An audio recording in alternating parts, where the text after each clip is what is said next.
Hello everybody, welcome back to the Source Plug, the place where we talk about movies, TV shows, and sometimes I bring up theories every now and again, and that's exactly what we're doing today. We're bringing up a theory. Well, I'm bringing up a theory. It's going to be related to Batman. Now, of course, I'm sure everyone who is clicking this video has already saw the Batman, but let's get right into it. I enjoyed the first Batman movie. Thought it was really great, really stellar, but I feel like Matt Reeves placed a lot of potential threads that we can elaborate further and make into this sequel. So let's just dive into this theory. The Batman sequel I want to dive into is going to be called The Evil Within Batman. I got that title from the Telltale Batman game, which is extremely stellar Batman story. Like if you are a Batman fan, I highly recommend the Telltale Batman video game, whether you play it or watch it. It's really engaging. It's really good way to flip the usual characters and the dynamics on its head and give you a nice fresh take.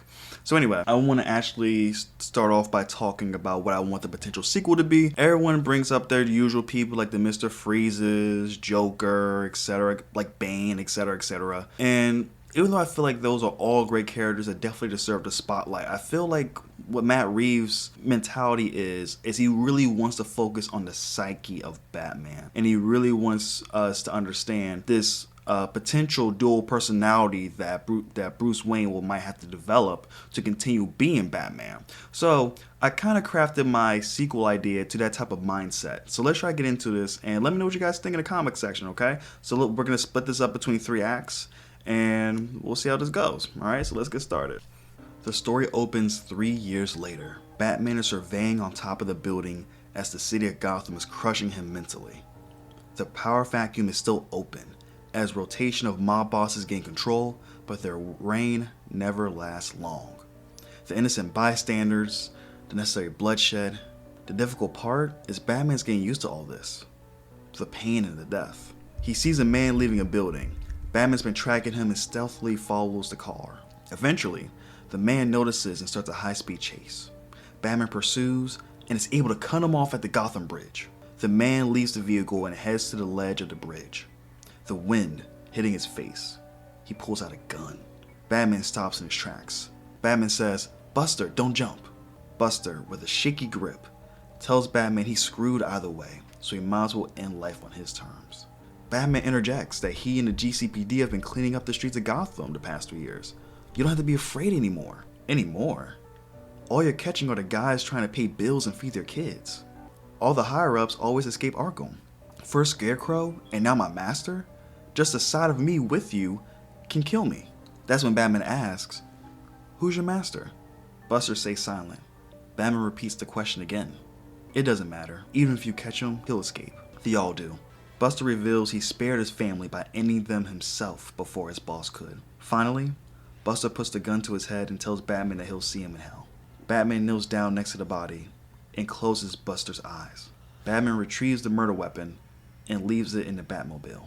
Batman contacts Gordon after leaving the situation. Now, real quick, so the reason why I started off with this very dark, depressing tone is essentially I wanted to get the vibe out the way of it, first addressing what the main theme of the story is going to be about, which is essentially, even though the first Batman movie, Batman promises the idea that Gotham will be better, and he's going to be partnering with James Gordon, and I said James, Jim Gordon and the GCPD on trying to clean up the streets of Gotham. What Buster is really saying here, yeah, you clean up the streets of Gotham, yeah, statistically, yeah, sure, you're doing a good job on the paper, but in reality, look at the big guys. They're leaving, they keep escaping Arkham, but yeah, you're arresting people who actually have no choice but to do these crimes. So what are you really doing? Buster is so scared of what this image alone with Batman could do that he's going to just end himself and his family. So I definitely wanted to set the tone right with this intro. But anyway, let's just keep going real quick. So Bruce Wayne enters the Batcave. Bruce takes off the cowl with the news anchor describing the recent escapees of Arkham.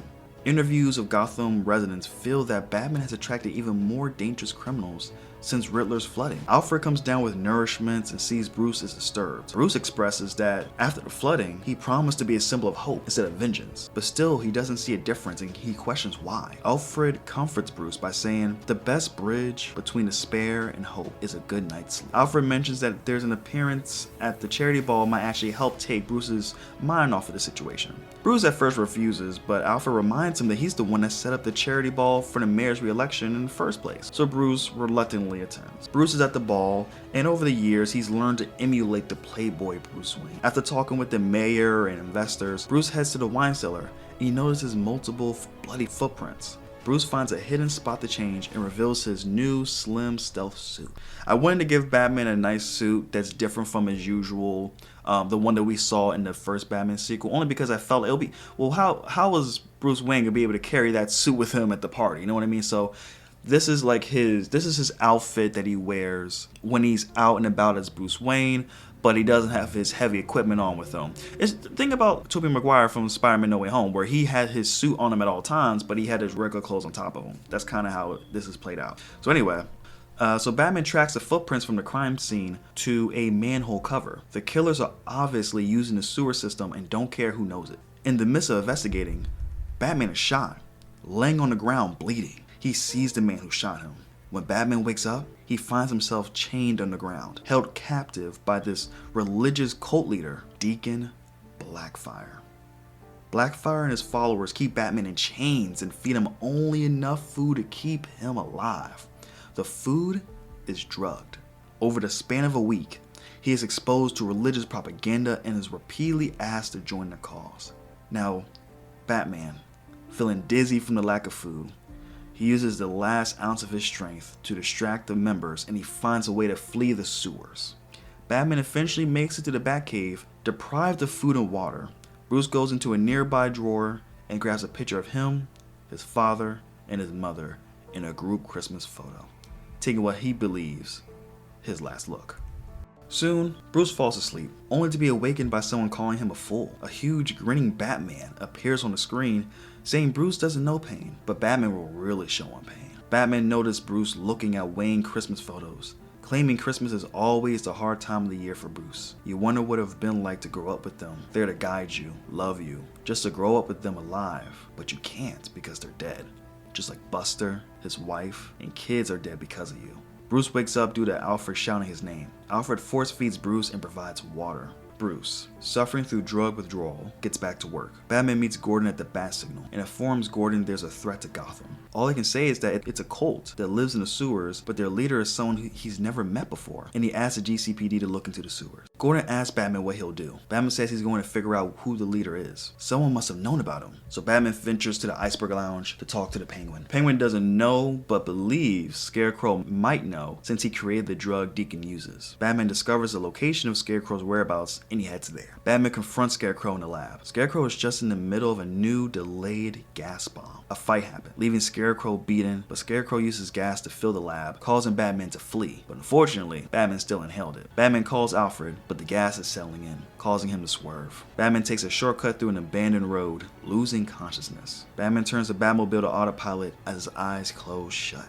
Flashback to Christmas. Bruce is given a Zorro action figure. This is when Thomas gives Martha the pearl necklace, with Bruce chiming in saying he helped pick it out. Tom receives a late phone call and decides to bring Bruce with him. After they arrive at the mansion, Bruce is forced to wait in the car but becomes bored and enters the house only to see the patient die. As they drive home, Bruce asks Thomas if his parents will die. Thomas says yes, everyone does, but not before our time, and that's a long time away. Now, Bruce is in bed, but that was around the time Batman was born. A voice creeps in. It was a short time later that everything changed. At one horrifying instance, I exploded within your young heart. This being continued to watch Bruce. From that moment on, we were constant companions. I watched as you struggled to carry on, to find a reason for what happened. When no reason could be found, I drove you to create a reason, to discover a purpose in a world gone mad. All your travels, all your training, the thirst for knowledge and adventure, I was there, silently urging you forward. Bruce tries to get rid of Batman, but he struggles. Batman then appears in this physical form and says he will not be dismissed. He's not a persona you can just cast off. He is the very heart of Bruce. Even after Bruce was trained, he still needed to come to terms with himself. While Bruce was in his father's study one night, a bat flew in the window, creating an alter ego, Batman. But the Batman being says his real name is Fear. The vengeance they took on the city was beautiful, but Fear was disgusted by Bruce's need for compassion and acceptance. Fear allowed Catwoman and Gordon as they helped his act of vengeance, but even though Fear recognizes the drop in street crime, but there are murderous psychopaths, mob bosses, and opportunists going rampant after Riddler's flooding. Fear says it's time for Batman to truly fix Gotham and kill these troublemakers. Bruce refuses by saying we aren't killers. Fear responds, you talk about the value of human life while you lie buried under the scores of human victims. What about them? Are they the cost of your cowardly morality? Bruce answers, I know that the choices I've made have had repercussions. The other day on that bridge, I came face to face with the damage I've done, and I don't think I can live with it anymore. You tell me I have no choice, that I owe it to those I've sworn to protect and those I've failed to protect. So I ask you, how should I carry on? Fear offers a solution. Allow Bruce Wayne to be a playboy billionaire that builds hospitals, kiss babies, and all that stuff. But let fear reign as Batman and cause vengeance to help take away the true dangers of this city, the underbelly villains. Bruce says, you're talking about voluntarily splitting our personalities? Fear says it's the freedom to act on our individual desires. Bruce disagrees. Then, Fear presents Bruce the gun that killed Buster. Fear says Bruce has to kill him to get his way. One bullet will end Fear's suffering, causing both to have a new life without responsibility for the other. Bruce points the gun towards Fear, but then takes out the clip, saying it will be suicide. That's when it's revealed Bruce was pointing the gun at his own head. Bruce states, I always claimed I became Batman to avenge the death of my parents, to fight crime. That was a lie. I really did it to overcome the fear. Bruce questions if this is his life forever. Fear answers yes. Our normal life was gone long ago. All we can do is protect others and allow them the chance to live a life of happiness that we'll never have. Bruce ends the conversation by saying, no killing. It's the only difference between us and them. As much as Batman is a terrifying symbol to the underworld, he is also a symbol to the good people of this city, a symbol of hope. Bruce finally tells Fear, if you can live with that, then I can live with the responsibility. Fear agrees. At this time, Alfred carries an unconscious Bruce out of the Batmobile. Alright, let me break this down because I'm sure the whole Act 2 was probably jarring, possibly confusing to people. I understand it. A lot is going on. So let me just back it up for a second, okay? So this story is actually based off the comic book Batman Ego. I recommend you read the story, but to give you a quick synopsis, is essentially how that conversation I just told you guys is pretty much how it played out in the comic books. Bruce Wayne essentially was going through a tough time at this moment where he didn't know if him being Batman was actually working or wasn't even worth it. But so then, in a way, his hallucination, him being exhausted, allowed his ego, like his actual state of mind, to present itself in a physical format as if fear is actually who he really is, basically. And he's having this dialogue with him back and forth. So the reason why I included this portion of Batman Ego into the story is because I really wanted a nice internal dialogue with Bruce Wayne about what does he really desire, and does he really feel he has the strength to be Gotham's savior. Because even though I understand it's 3 years later, it's 5 years and everything, like he's been doing Batman for 5 years, but I feel this is right before the cusp of him reaching his prime Batman. He's solidifying the fact that he knows what he wants to be. He has no question about his morals and mission in Gotham. But before we get to that ideology, right, the prime Batman that we all know and love, I feel like one more movie to just solidify the fact should be warranted. And I feel like Batman Ego is a great comic book storyline to use because it's almost like you're seeing two different people. You're seeing the Bruce Wayne who's putting up this front that he's avenged the death of his parents to fight crime and get rid of these villains, but at the same time, the Batman, the fear in him is telling him that for you to really change, cross that line, but you're talking about you want to bring hope, and actually, well, to change and bring hope, you have to take this step, but Bruce doesn't want to do that. It's this constant battle between his mind near the end, of course, where it's pretty much implying that he was having suicidal thoughts in this car, and just to give some clarity, this is all within him in the Batmobile. So from him escaping Scarecrow and going to Wayne Manor, he's in this car, but remember, he's unconscious from the gas. And remember, Scarecrow's gas causes hallucinations,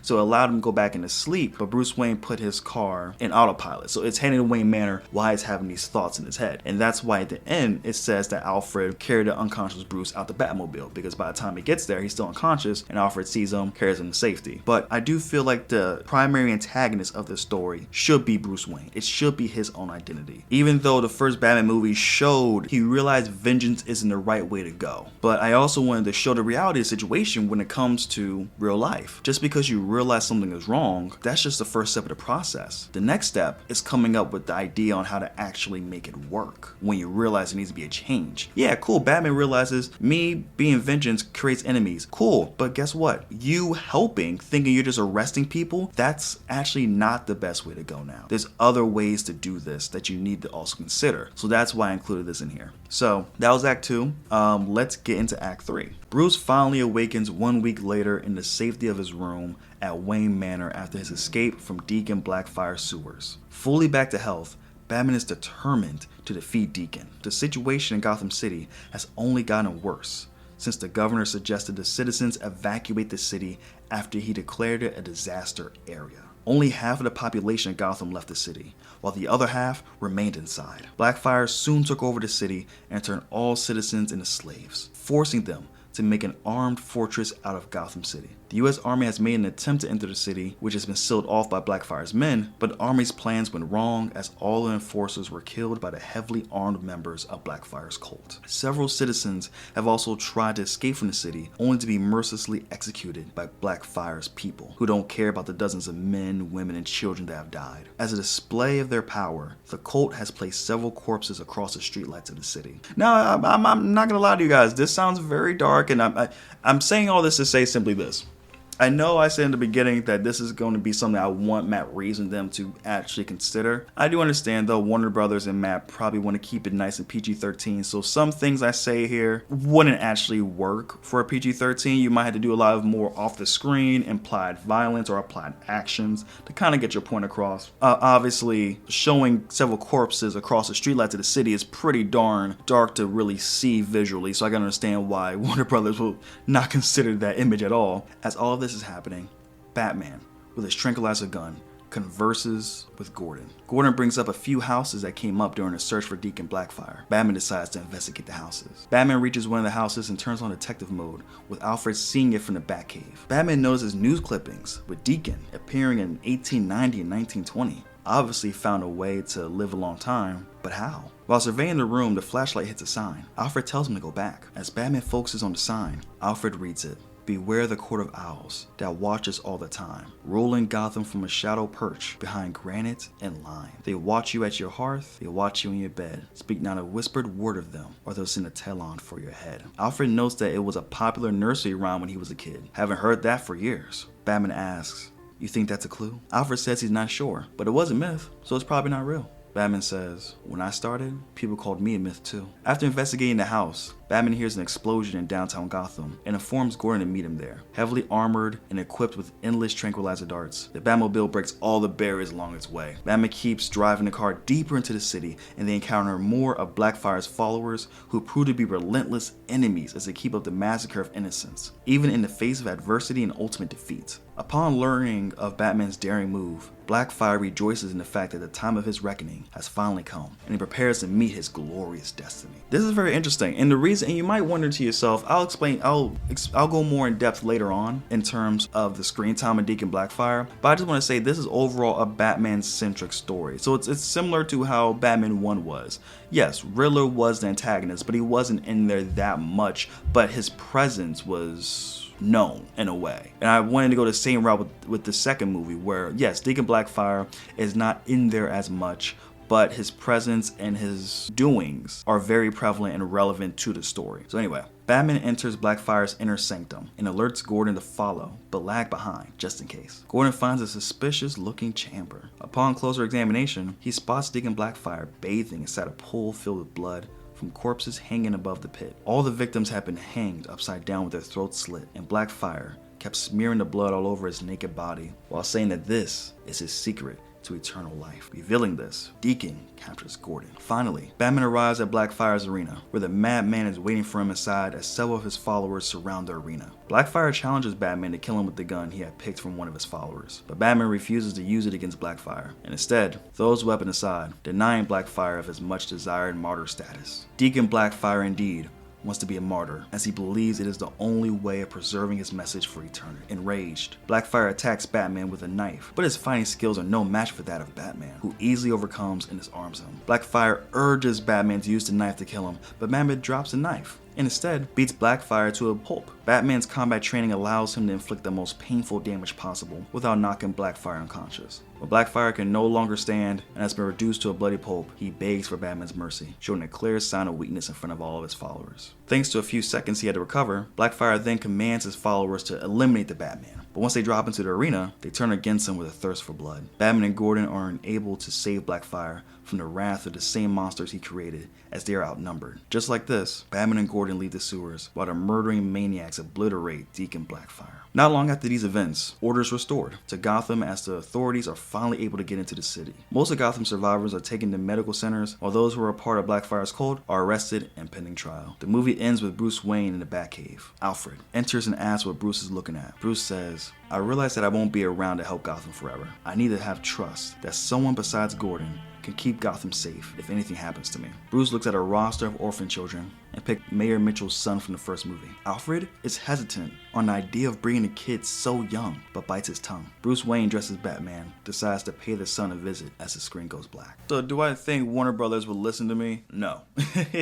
I do not think Warner Brothers is going to take this idea and run it 100% from exactly everything that I said, but the core story that I wanted to tell, I believe, is what Matt Reeves overall should look into. The idea that we should see how Bruce Wayne adapts to this new change of his. It shouldn't be just a smooth next movie. Yeah, I realized not doing vengeance is good, and that's the only thing that was the problem with Gotham. That was really it. Once I changed that mindset, everything's fine, there's no problems whatsoever. No, there's always problems in Gotham.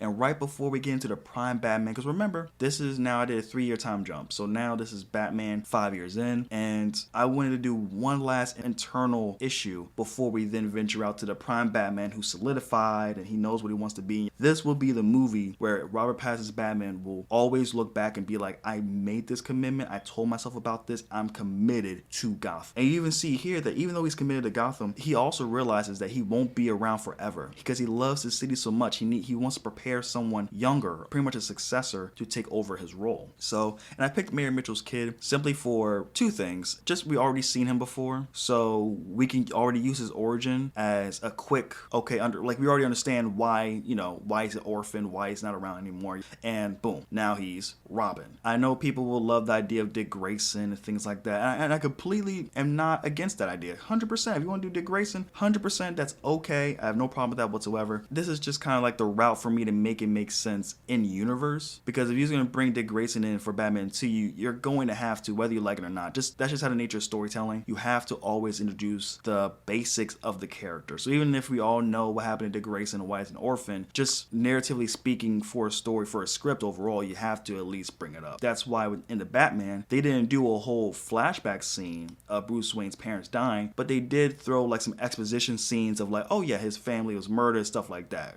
That's just kind of how it goes. So anyway, let me know what you guys think about this. I really do think that the Batman ego / Batman cult storyline combining enters this nice psychological deep briefing regarding his own character and what he believes is the right character, Bruce Wayne or Batman, for Gotham. And I think it was a great little character study. Obviously, this is the outline, the little nitty gritty stuff. I didn't really dive too deep into it, but this is just the outline structure of how the movie would go from point A to point C. So anyway, let me know what you guys think in the comment section. This is the Source Plug, and yeah, see you around. Peace.